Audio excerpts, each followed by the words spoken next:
And good afternoon, everybody. I'm Michael Filigera from logicalsignals.com and also tradershelpingtraders.com.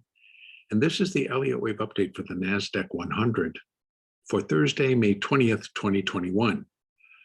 Perfect day if you were a bull and you just like to buy, because that's pretty much exactly what happened today. In fact, as we look at this hourly chart, it was a solid 6 hours of buying, basically. And the market did actually go right up to the target that we were discussing on yesterday's update at 13,492.75. In fact, it exceeded it and came back down, closed just below it. So what does that mean? We've been looking for a 5-wave structure up to complete the C wave, which would then in turn complete the internal B wave of our intermediate 4th wave correction, which will ultimately take an A wave, a B wave, and then a C wave down. And that's still the plan. And this may be complete, but I don't want to count it complete because these intervening, like the first wave was fairly large, the third wave very large. We're not getting much of a correction. At best, I'd have to consider that wave 4, and then this basically maybe wave 5. That could be, but I'm not going to bank on it, and I'm going to continue to look for a little bit additional buying tomorrow. We have 2 more zones up here. So this thing could work its way above 13,600 before all is said and done. But what I really want to spend time on today is the nature and the characteristics of these particular waves. And so that because it helps us really put together where we are and where we're going and why. So the why part is we're never going to be able to say, well, people were more bullish than bearish here. People were more bearish than bullish there. It's like, because that's obvious. But what possesses or what forces the market up? That part, Elliott wave cannot tell you. And so that part really does not make any difference. What does make a difference is understanding the nature and what is happening in here. If you begin to think that what we're really going through right now is a little bit larger correction that is a response to this decline.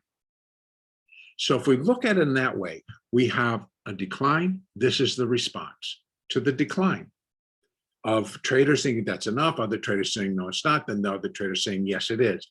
But notice these periods of buying. That's what I want to be very pointing out here today.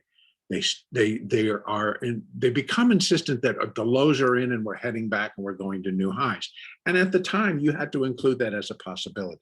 But knowing the personality of a B wave, in B waves, they are totally deceptive. They are impulsive. They carry all the characteristics that you look for in that impulsive wave. And when they're in their last final leg, which is always a C wave, because B waves are going to be a 3-wave structure in and of itself. So when they're in that last portion of it, as we discussed yesterday, a C wave can be very impulsive and just push and push and push and go and go and go in either direction. So it depends on where it's falling in and what sequence. It's a C wave up.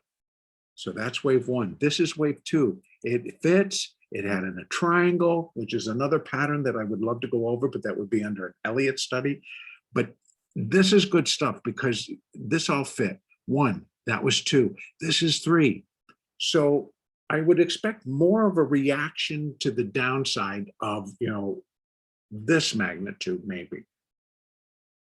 Maybe not quite as heavy, but at least something like that to come in here and come back down. Maybe to just actually the hourly 4 or the hourly 8, the hourly 20.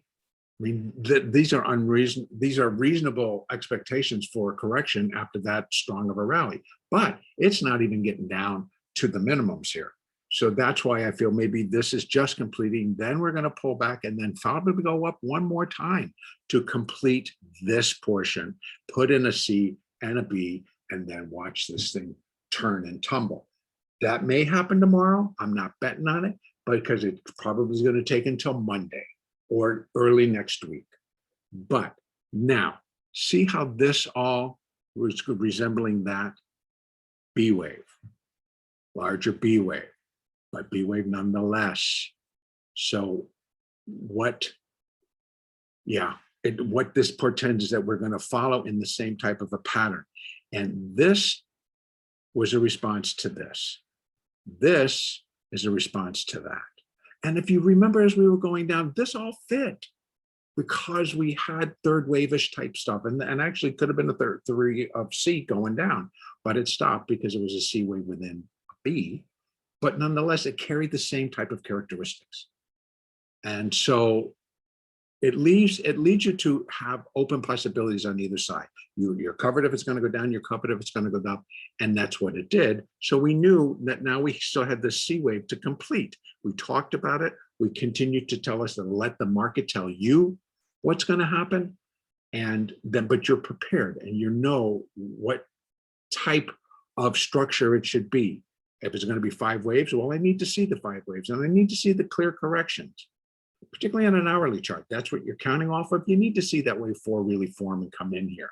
On these smaller term charts, time wise, this is a long move and it was very boring, but it all fit very cleanly. So if you were trading it, you kind of knew how to trade it because trading triangles are a little bit different. But in any case, it is the personality of the wave. It's the characteristics of the wave that help me determine what we're going to be doing. And then using Fibonacci gives us the levels these markets will go to. Again, if somebody would say, why? It's like, what these Fibonacci measures is human nature, basically, human personality, human emotions. And when you convert that into movement in the stock market, of course, it relates to what people feel about a country, an economy, their moving forward, their prospects, et cetera, et cetera, et cetera. So there's optimism. So you've got a lot of stuff that surrounds this move. And so that's why I want to spend just a little bit of time. I expect the market to go up tomorrow. We're still going to be anticipating a larger C wave down. It'll be fun to trade. But why pick a reason? What's going to switch people's minds? What's going to make hedge fund managers or portfolio managers or option traders turn and absolutely nosedive something? Who knows? Pick a reason. I mean, they're all going to fit. So tomorrow, thank you for bearing with me on all of that.